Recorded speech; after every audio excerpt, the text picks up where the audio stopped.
What up, guys? It's your money buddy, Jeff. Guys, I'm wearing a sweatshirt right now. I'm outside, it's feeling fallish. I'm excited. Someone grab me a pumpkin spice latte. Give me them apple pies. But guys, what I'm even more excited about is what we're talking about today. Ice cream. No, not really. Something even better. Today we're talking about one of my favorite things about investing in the stock market. Dividends. To me, dividends are kind of like the toppings on ice cream. The ice cream would be awesome by itself, but it can be made even better. Dividends are freaking awesome. It's one of the easiest forms of passive income out there. It's basically free money. A dividend is a sum of money paid out regularly from a company to its shareholders a portion of its profits. This is a way for companies to reward their shareholders for investing in their company. So let me give you an example of how this works. Let's say you buy a share of stock A for $100 a share, and they have a dividend of $5 or 5%. So what that means is that every year you will earn $5 for free, whether the stock goes up in value or down in value. Now, most of the time, this annual payout is divided up quarterly, but sometimes it can also be twice a year, or it can even be monthly payouts. Some people will even stack up different dividend companies. So if you have 3 different companies and each one pays out quarterly, you could have stock A pay on January, April, July, and October. Stock B pay on February, May, August, and November. And stock C pay on March, June, September, and December. This is one way people build a monthly dividend income strategy.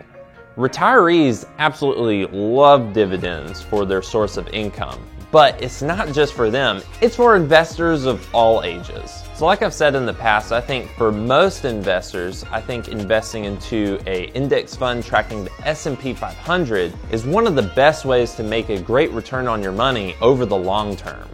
And if we go all the way back to 1970, about 78% of the total return on the S&P 500 can be attributed to its dividends reinvested.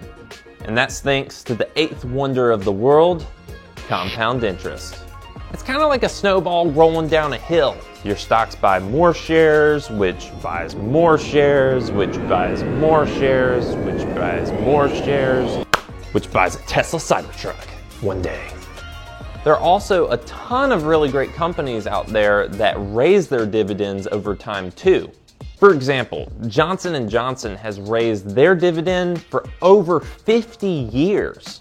So if we go back in time to when my truck was just born, 1987, Johnson & Johnson's yearly dividend payout was about 10 cents. But today, it is just over $4 a year per share.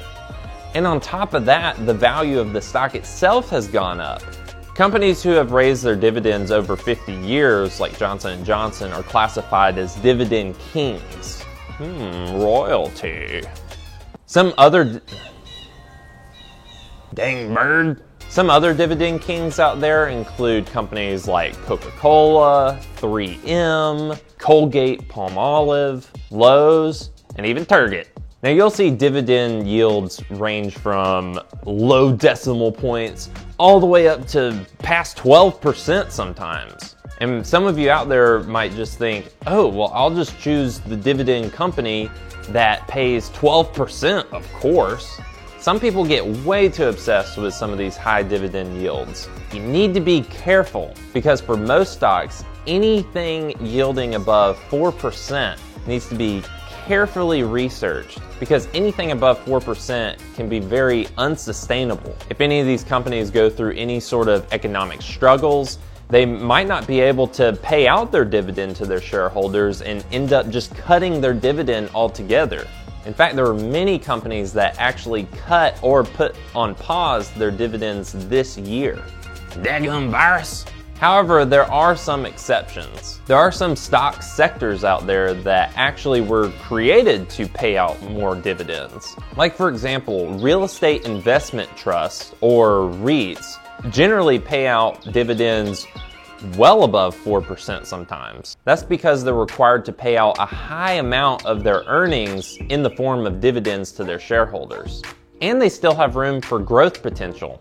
REITs are kind of a way you can invest in real estate without actually buying an actual property. And you don't have to fix a leaky toilet. Some examples of some of these REITs can include companies like Realty Income Corporation, Empire State Realty Trust, and Simon Property Group. One great way to check out a company's safety is to check the payout ratio, or basically the portion of its net income that's paid out in the form of dividends to its shareholders. If a company is paying out 100% or more of its profits, that company ain't growing, and it's not going to be able to sustain that dividend payout. I like to look for companies personally that have a payout ratio of about 60% or lower. That way I know that the dividend that I'm hoping for is going to be able to be sustained for the long term. Dividends are most likely to be paid out by more established companies who no longer need to invest so much back into their own company. Once a company establishes a dividend, investors expect it to be maintained. And that includes even maintaining them throughout recessions. If people think a company can't maintain its dividend, a lot of times people will definitely devalue that stock and the price will drop. But a company that pays out dividends should not be a requirement for a good stock to invest in. High growth or tech companies rarely pay out dividends. That's because they want to reinvest their profits back into their business so that they can ultimately grow a lot faster. Some great companies that don't have dividends include companies like Amazon, Facebook, Google, Tesla. I love a lot of these companies. So for me and my investment strategy, I take a balanced approach where I invest in some of these high growth companies, a lot of them that don't even do dividends, but then I also have a portion of my investments in dividend companies. So that way I can get a lot of growth, but then also a lot of stability. So do you want some sweet passive income? Then give dividends a try.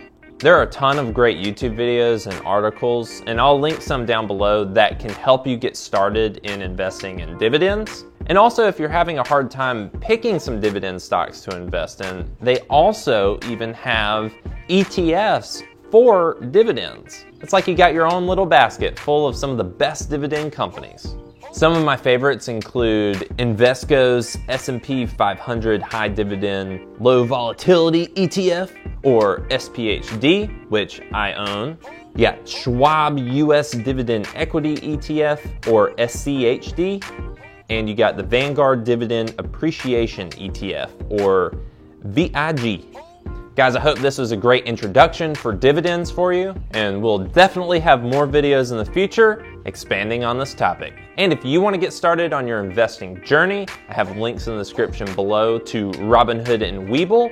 And if you use Webull and deposit $100, you can get 2 free stocks, one of which can be valued up to $1,600. If you want to get some of the best financial news out there delivered to your inbox daily, then check out Morning Brew.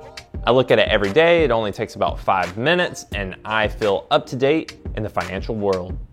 If you gained some knowledge from this video, make sure you slam that like button. And if you want to see more money tips like this in the future, make sure you punch that subscribe button in the face and ring that bell so that you can be notified of future videos. Well, that's pretty much it. Until next time, see you later, buddy.